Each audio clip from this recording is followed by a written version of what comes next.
The Mysterious Intern. Kabanata 4. The Longevity Formula.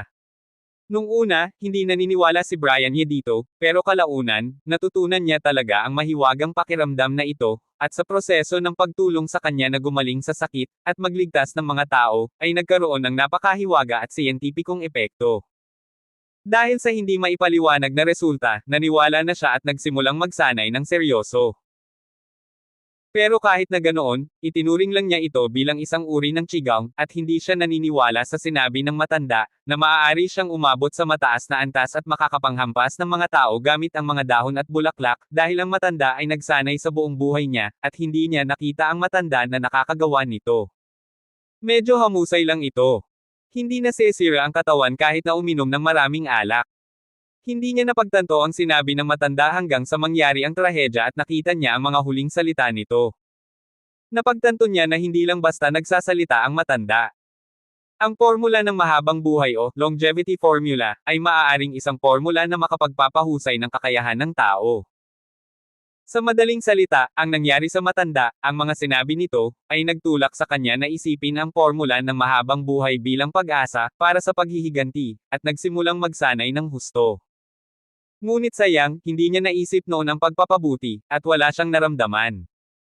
Sa panahong ito, gusto niyang mapabuti ng sinasadya. Noon lang niya natuklasan na mahirap palang mapabuti ang formulang ito. 3 buwan na mula nang bumalik siya sa China. Sa loob ng 3 buwang ito, hindi siya tumigil sa pagsasanay gabi-gabi, pero wala pa rin siyang naramdamang pagbabago. Hanggang sa araw na ito, nakaramdam siya ng kaunting pag-unlad. Paano kaya hindi matutuwa si Brian Ye? Ngunit sandali lang, nawala ang saya sa mukha ni Brian Ye, at nalungkot muli ang kanyang mga mata. Sabi ng matanda, kailangan niyang maabot ang ika-4 na antas bago siya makapaghiganti, pero nasa unang antas pa lang siya. Sa unang antas ng pagpino ng pundasyon, hindi pa nga siya umaabot sa ika-2 antas, at napakalayo pa ng ika-4 na antas. Kung ganyan ang pag-unlad niya, baka abutin pa siya ng dekada para maabot ang ika-4 na antas. Ano man ang mangyari, hindi ako dapat sumuko. Hanggat nagpapatuloy, may pag-asa.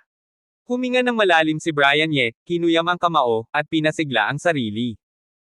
Isang matatag na tingin ang sumilay sa kanyang mga mata, at mabilis siyang nagtungo sa rooftop.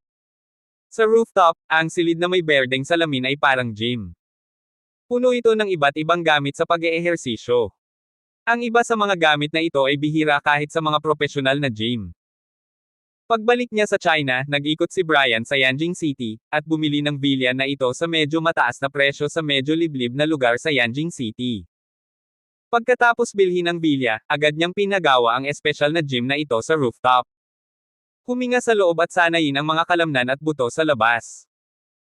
Iyan ang madalas sabihin ng matanda sa kanya, at lagi siyang inuutusan nito, pero sayang, katulad ng pagsasanay sa longevity formula, hindi pinansin ni Brian Ye ang ehersisyo na ipinagagawa ng matanda, at hindi nag-eehersisyo ng aktibo. Karaniwan, tinatimad lang siya sa mga ipinagagawa ng matanda. At lagi siyang nagrereklamo, iniisip na kakaiba at hindi makatwiran ang matanda. Sa modernong lipunan na may batas, pinipilit siyang magpakalakas. Iniisip niya na basta't nag-eehersisyo siya ng katamtaman, malusog na siya. Hindi niya napagtanto ang kanyang pagkakamali hanggang sa mangyari ang insidente. Pinagsisihan niya ito. May kadiliman sa mundong ito na hindi maililiwanag ng liwanag. Sa pagsabog, 12-12 ng tao ang namatay sa Harlem community, kasama na ang matanda, at maraming nasugatan.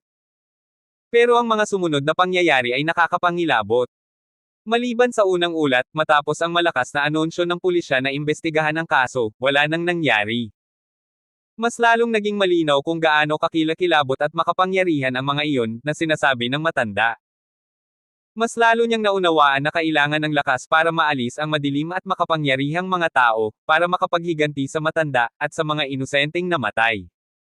Kaya naman, pagkatapos bumili ng bilya, agad niyang pinagawa ang espesyal na gym ayon sa plano ng matanda.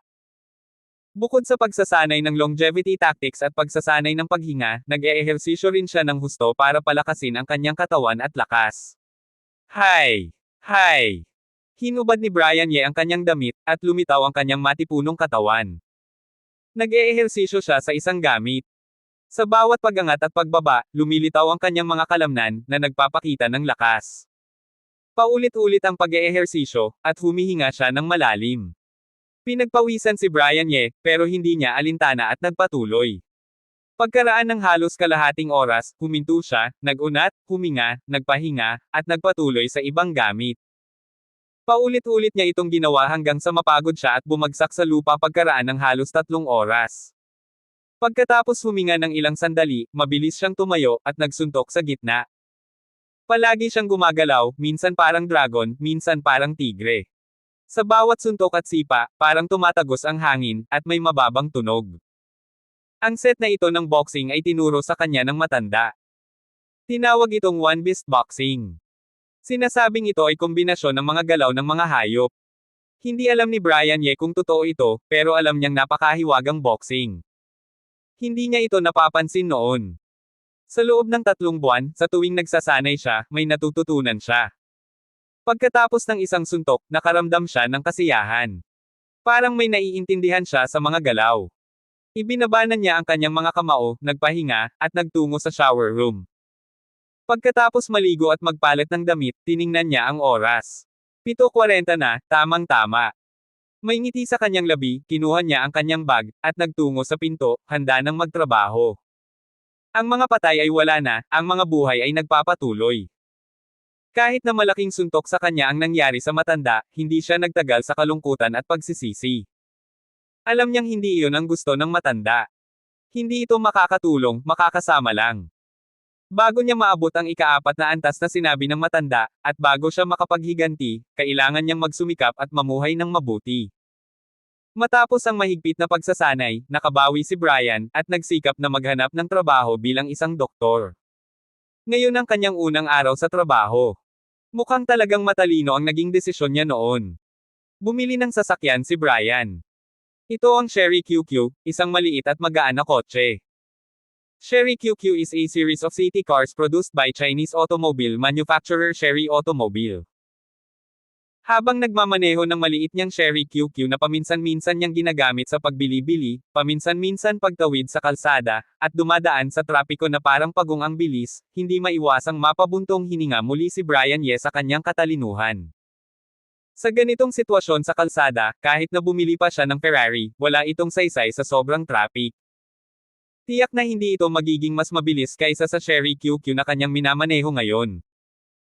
Sa kabaligtaran, sa ganitong sitwasyon, ang kanyang maliit, maganda at matipid na Chery QQ ay mas madaling makakita ng karayom, at mas mabilis na makalusot sa makitid na mga daanan.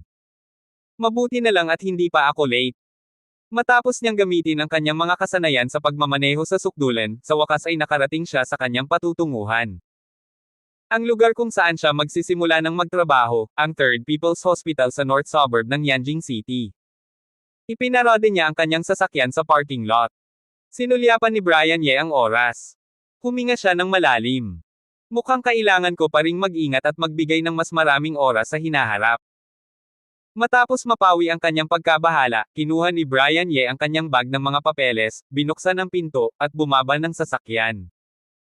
Matapos niyang isara ang pinto at i-lock ang sasakyan, akmang lalakad na siya patungo sa elevator, ngunit habang akmang hahakbang siya, biglang sumulpot ang isang pulang BMW na parang bagyo sa harap niya. Pagkatapos ay nagdrift ito ng maganda, at diretso at malinis na naiparada ang sasakyan sa isang bakanteng espasyo sa gilid. Galing magmaneho. Bilang isang mahilig sa karera, hindi maiwasang purihin ni Brian Ye. Hindi inaasahan, sa China, sa maliit na ospital na ito, makikita mo ang ganitong magagandang kasanayan sa pagmamaneho. Habang nakatulala si Brian Ye, bumukas na ang pinto ng BMW at lumabas ang isang matangkad na babae. Ang ganda! Nang lumabas ang babae sa sasakyan, hindi maiwasang mawala ng malay si Brian Ye sa loob ng ilang sandali. Ang babae ay mga 1.7 metro ang taas at mukhang mas matangkad pa dahil sa kanyang mga takong. Ang magandang suit na kanyang suot ay nagpapakita ng kanyang magandang kurba, at ang kanyang mahabang itim na buhok na hanggang balikat ay nagbibigay sa kanya ng isang malakas at mahusay na aura. Kahit na nakasuot siya ng salamin, mahahalata mo pa rin ang kanyang magagandang mukha sa pamamagitan ng pagsilip. Para bang naramdaman niya ang titig ni Brian Ye, lumingon din ang babae at sinulyapan si Brian Ye, ngunit pagkatapos lamang ng isang maikling sulyap, naglakad na siya patungo sa elevator. Ang driver na nagawa ang napakagandang pagmamaneho kanina ay isa palang babae. At isa pang kagandahan. Habang nakikinig sa tunog ng takong ng babae, sa wakas ay natauhan si Brian Ye. Tiningnan niya ang babaeng nakataas ang ulo at nakangiti habang naglalakad patungo sa elevator. Hindi niya maiwasang magtaka. Pero medyo nagulat lang si Brian Ye. Matapos niyang magtagal sa ibang bansa, hindi na siya gaanong nag-iisip tungkol sa mga diskriminasyon sa mga babaeng driver pagdating sa kanilang mga kasanayan sa pagmamaneho. Umiling siya, at mabilis na naglakad patungo sa elevator. Konti na lang ang oras niya para magtrabaho. Kung hindi siya magmadali, talagang malalit siya. Sandali. Nang makarating si Brian sa elevator, nakita niyang magsasara na sana ang pinto ng elevator. Kung maghihintay siya ng susunod na elevator, baka malate siya. Sa puntong ito, pataas na ang elevator, ngunit hindi na madaling bumaba. Kahit na ngayon ang kanyang unang araw sa trabaho, nakapunta na si Brian Ye sa ospital na ito ng 3 o 4 na beses, kabilang na ang pagpunta para sa interview at pag-aayos ng mga papeles. Sinadya niyang ipamiliarize ang kanyang sarili sa kapaligiran ng ospital. Nakapunta na si Brian Ye sa ospital na ito ng 3 o 4 na beses. Mayroon siyang kaunting kaalaman tungkol dito. Salamat, salamat. Nang makapasok sa elevator, mabilis na nagpasalamat si Brian Ye. Gayunpaman, sa loob ng elevator, walang nakapansin sa kanya. 2 doktor ang nakatayo sa gilid ng elevator, maingat na tumingin sa kanya, ngunit hindi nagsalita. Ang magandang babae na nakita niya kanina ay nakakross ang mga braso at walang emosyon na nakatayo sa kabilang panig, hindi man lang siya tiningnan. Tumingin pataas si Brian Ye ng may awkward na ekspresyon, sinulyapan ang ilang tao, at hindi na nagsalita. Habang nakatayo sa elevator, hindi maiwasang mapatingin si Brian Ye sa magandang babae sa kabila. Ang babaeng mahusay magmaneho ng napakagandang sasakyan at napakaganda para mapabilib siya, ay nagpapakurious sa kanya. Ang galing niyang magmaneho. Napakaganda niya. Napukaw ang kanyang pansin. Napakaganda.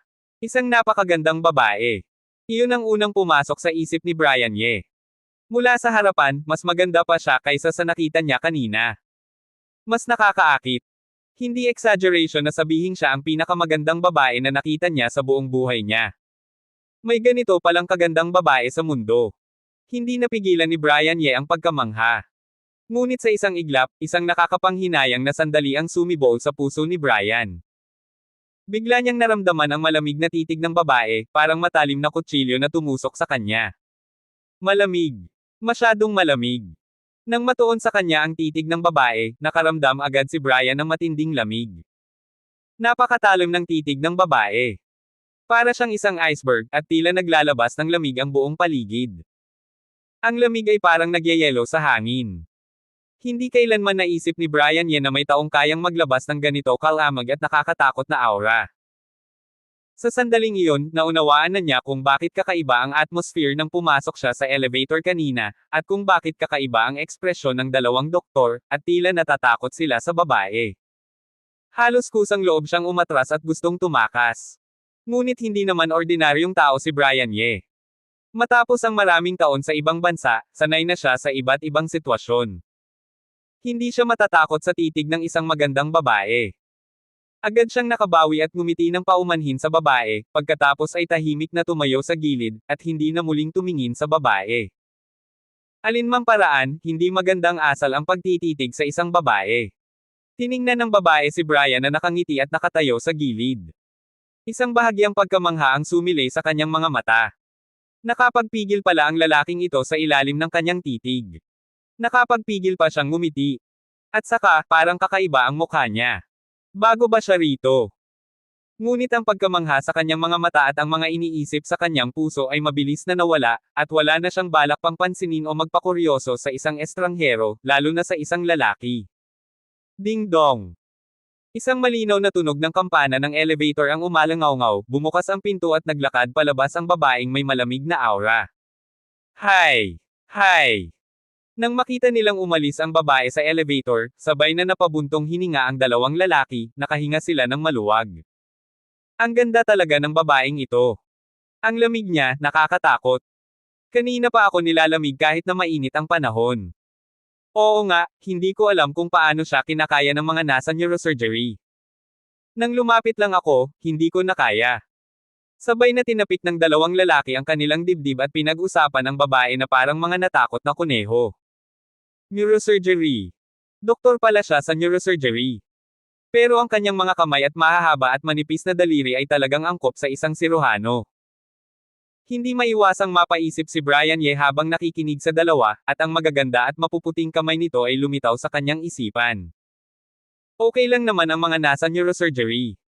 Trabaho lang naman nila yon. Pero kung may magpakasal sa kanya sa hinaharap, kawawa naman ang mapapangasawa niya, araw-araw siyang makakaharap ng iceberg. Haha. Patuloy na pinag-usapan ng dalawang doktor ang babae. Nakinig si Brian Ye sa kanilang usapan, naalala ang malamig na titig ng babae kanina, at hindi niya maiwasang mapangiti. Totoo nga, may mga taong kayang tiisin iyon. Parang iceberg nga ang ugali ng babaeng iyon. Ding dong. Habang tulala si Brian Ye, nakarating na ang elevator sa palapag kung saan siya magtatrabaho. Respiratory Medicine. Ito ang department kung saan magsisimula si Brian Ye. Ito ang department na pinili ni Brian. Ang isang top-level na doktor ay dapat na magaling sa lahat ng aspeto ng paggagamot, hindi lang limitado sa isang propesyon, o sa pag-aayos lang ng isang bahagi ng katawan, dahil ang katawan ng tao ay isang buo at hindi mapaghihiwalay. Iyon ang sinabi ng matanda sa kanya. Abangan ang susunod pang mga kabanata ng The Mysterious Intern.